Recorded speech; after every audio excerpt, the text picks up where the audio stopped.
La viuda de Montiel. Gabriel García Márquez.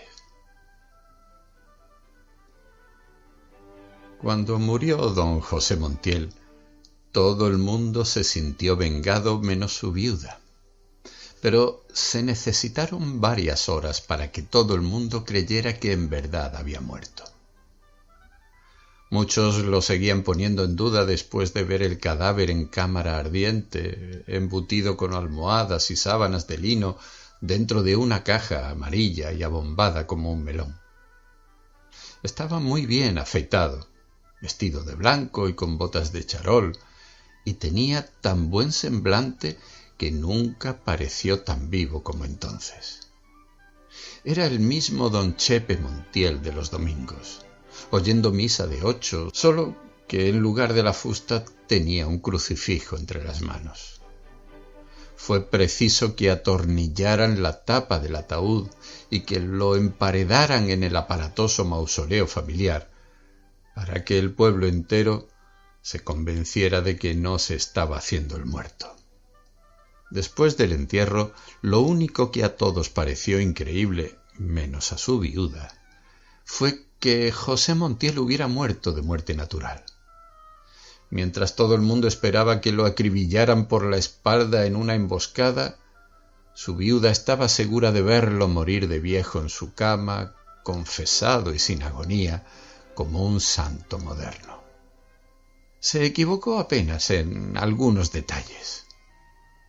José Montiel murió en su hamaca un miércoles a las 2 de la tarde, a consecuencia de la rabieta que el médico le había prohibido. Pero su esposa esperaba también que todo el pueblo asistiera al entierro y que la casa fuera pequeña para recibir tantas flores. Sin embargo, solo asistieron sus copartidarios y las congregaciones religiosas, y no se recibieron más coronas que las de la administración municipal. Su hijo, desde su puesto consular de Alemania, y sus 2 hijas, desde París, mandaron telegramas de 3 páginas. Se veía que los habían redactado de pie, con la tinta multitudinaria de la oficina de correos, y que habían roto muchos formularios antes de encontrar $20 de palabras. Ninguno prometía regresar. Aquella noche, a los 62 años, mientras lloraba contra la almohada en que recostó la cabeza el hombre que la había hecho feliz, la viuda de Montiel conoció por primera vez el sabor de un resentimiento. Me encerraré para siempre, pensaba. Para mí es como si me hubieran metido en el mismo cajón que José Montiel. No quiero saber nada más de este mundo. Era sincera. Aquella mujer frágil, lacerada por la superstición, casada a los 20 años por voluntad de sus padres, con el único pretendiente que le permitieron ver a menos de 10 metros de distancia, no había estado nunca en contacto directo con la realidad. 3 días después de que sacaron de la casa el cadáver de su marido, comprendió a través de las lágrimas que debía reaccionar. Pero no pudo encontrar el rumbo de su nueva vida. Era necesario empezar por el principio.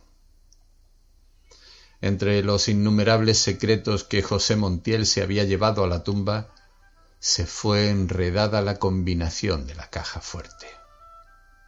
El alcalde se ocupó del problema. Hizo poner la caja en el patio, apoyada al paredón, y 2 agentes de la policía dispararon sus fusiles contra la cerradura. Durante toda una mañana, la viuda oyó desde el dormitorio las descargas cerradas y sucesivas, ordenadas a gritos por el alcalde. Esto era lo último que faltaba, pensó. 5 años rogando a Dios que se acaben los tiros y ahora tengo que agradecer que disparen dentro de mi casa. Aquel día hizo un esfuerzo de concentración llamando a la muerte, pero nadie le respondió. Empezaba a dormirse cuando una tremenda explosión sacudió los cimientos de la casa. Habían tenido que dinamitar la caja fuerte. La viuda de Montiel lanzó un suspiro. Octubre se eternizaba con sus lluvias pantanosas y ella se sentía perdida, navegando sin rumbo en la desordenada y fabulosa hacienda de José Montiel.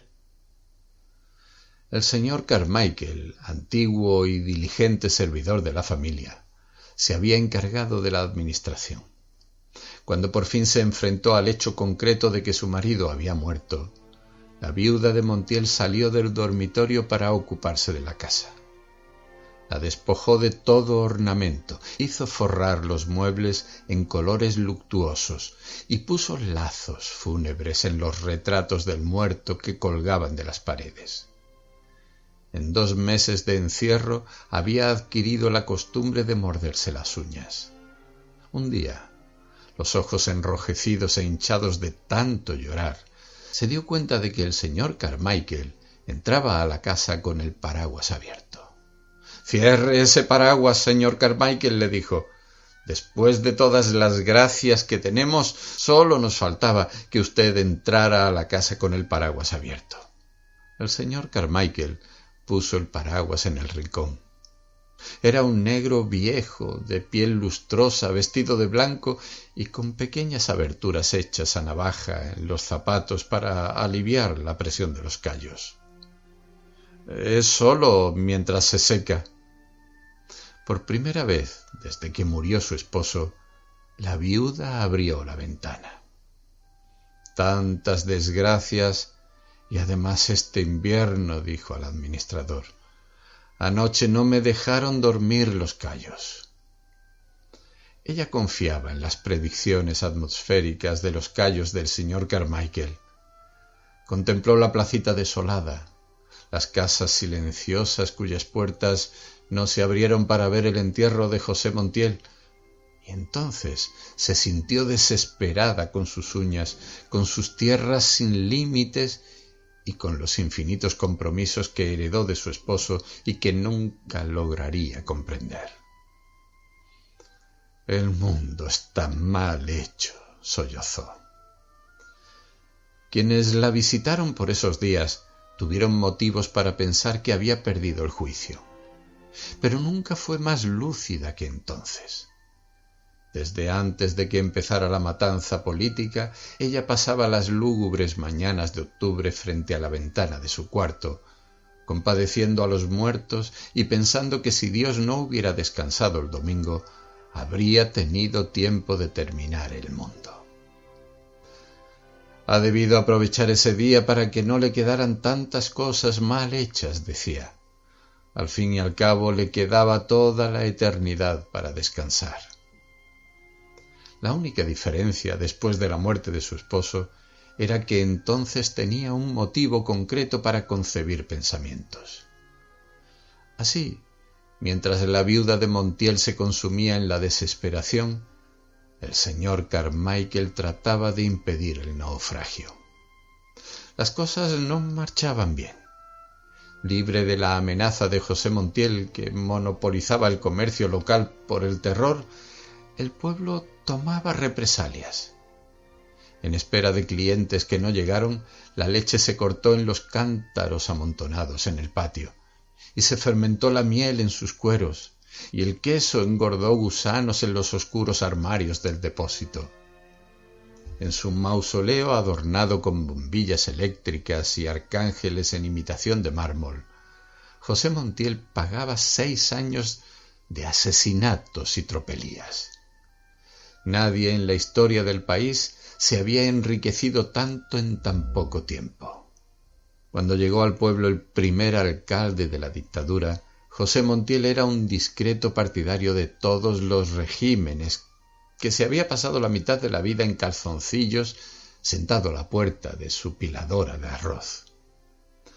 En un tiempo disfrutó de una cierta reputación de afortunado y buen creyente, porque prometió en voz alta regalar al templo un San José de tamaño natural si se ganaba la lotería, y 2 semanas después se ganó 6 fracciones y cumplió su promesa. La primera vez que se le vio usar zapatos fue cuando llegó el nuevo alcalde, un sargento de la policía zurdo y montaraz, que tenía órdenes expresas de liquidar la oposición. José Montiel empezó por ser su informador confidencial. Aquel comerciante modesto cuyo tranquilo humor de hombre gordo no despertaba la menor inquietud, discriminó a sus adversarios políticos en ricos y pobres. A los pobres los acribilló la policía en la plaza pública. A los ricos les dieron un plazo de 24 horas para abandonar el pueblo. Planificando la masacre, José Montiel se encerraba días enteros con el alcalde en su oficina sofocante, mientras su esposa se compadecía de los muertos. Cuando el alcalde abandonaba la oficina, ella le cerraba el paso a su marido. «Ese hombre es un criminal», le decía. «Aprovecha tus influencias en el gobierno para que se lleven a esa bestia que no va a dejar un ser humano en el pueblo». Y José Montiel, tan atareado en esos días, la apartaba sin mirarla, diciendo «No seas pendeja». En realidad, su negocio no era la muerte de los pobres, sino la expulsión de los ricos. Después de que el alcalde les perforaba las puertas a tiros y les ponía el plazo para abandonar el pueblo, José Montiel les compraba sus tierras y ganados por un precio que él mismo se encargaba de fijar. «No seas tonto», le decía su mujer, «te arruinarás ayudándolos para que no se mueran de hambre en otra parte, y ellos no te lo agradecerán nunca». Y José Montiel, que ya ni siquiera tenía tiempo de sonreír, la apartaba de su camino diciendo «Vete para tu cocina y no me friegues tanto». A ese ritmo, en menos de un año estaba liquidada la oposición, y José Montiel era el hombre más rico y poderoso del pueblo. Mandó a sus hijas para París, consiguió a su hijo un puesto consular en Alemania y se dedicó a consolidar su imperio. Pero no alcanzó a disfrutar 6 años de su desaforada riqueza. Después de que se cumplió el primer aniversario de su muerte, la viuda no oyó crujir la escalera sino bajo el peso de una mala noticia. Alguien llegaba siempre al atardecer. «Otra vez los bandoleros», decían. «Ayer cargaron con un lote de 50 novillos». Inmóvil en el mecedor, mordiéndose las uñas, la viuda de Montiel solo se alimentaba de su resentimiento. «Yo te lo decía, José Montiel», decía, hablando sola. «Este es un pueblo desagradecido. Aún estás caliente en tu tumba y ya todo el mundo nos volteó la espalda». Nadie volvió a la casa. El único ser humano que vio en aquellos meses interminables en que no dejó de llover fue el perseverante señor Carmichael, que nunca entró a la casa con el paraguas cerrado. Las cosas no marchaban mejor. El señor Carmichael había escrito varias cartas al hijo de José Montiel. Le sugería la conveniencia de que viniera a ponerse al frente de los negocios, y hasta se permitió hacer algunas consideraciones personales sobre la salud de la viuda. Siempre recibió respuestas evasivas. Por último, el hijo de José Montiel contestó francamente que no se atrevía a regresar por temor de que le dieran un tiro. Entonces el señor Carmichael subió al dormitorio de la viuda y se vio precisado a confesarle que se estaba quedando en la ruina. «Mejor», dijo ella, «estoy hasta la coronilla de quesos y de moscas. Si usted quiere, llévese lo que le haga falta y déjeme morir tranquila». Su único contacto con el mundo a partir de entonces fueron las cartas que escribía a sus hijas a fines de cada mes. «Este es un pueblo maldito», les decía. «Quédense allá para siempre y no se preocupen por mí. Yo soy feliz sabiendo que ustedes son felices». Sus hijas se turnaban para contestarle. Sus cartas eran siempre alegres y se veía que habían sido escritas en lugares tibios y bien iluminados, y que las muchachas se veían repetidas en muchos espejos cuando se detenían a pensar. Tampoco ellas querían volver. Esto es la civilización, decían. Allá, en cambio, no es un buen medio para nosotras. Es imposible vivir en un país tan salvaje donde asesinan a la gente por cuestiones políticas. Leyendo las cartas, la viuda de Montiel se sentía mejor y aprobaba cada frase con la cabeza. En cierta ocasión, sus hijas le hablaron de los mercados de carne de París. Le decían que mataban unos cerdos rosados y los colgaban enteros a la puerta adornados con coronas y guirnaldas de flores. Al final, una letra diferente a la de sus hijas había agregado: «Imagínate que el clavel más grande y más bonito se lo ponen al cerdo en el culo».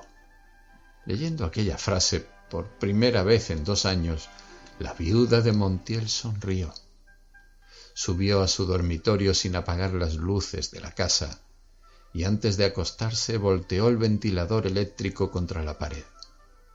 Después extrajo de la gaveta de la mesa de noche unas tijeras, un cilindro de esparadrapo y el rosario, y se vendó la uña del pulgar derecho irritada por los mordiscos.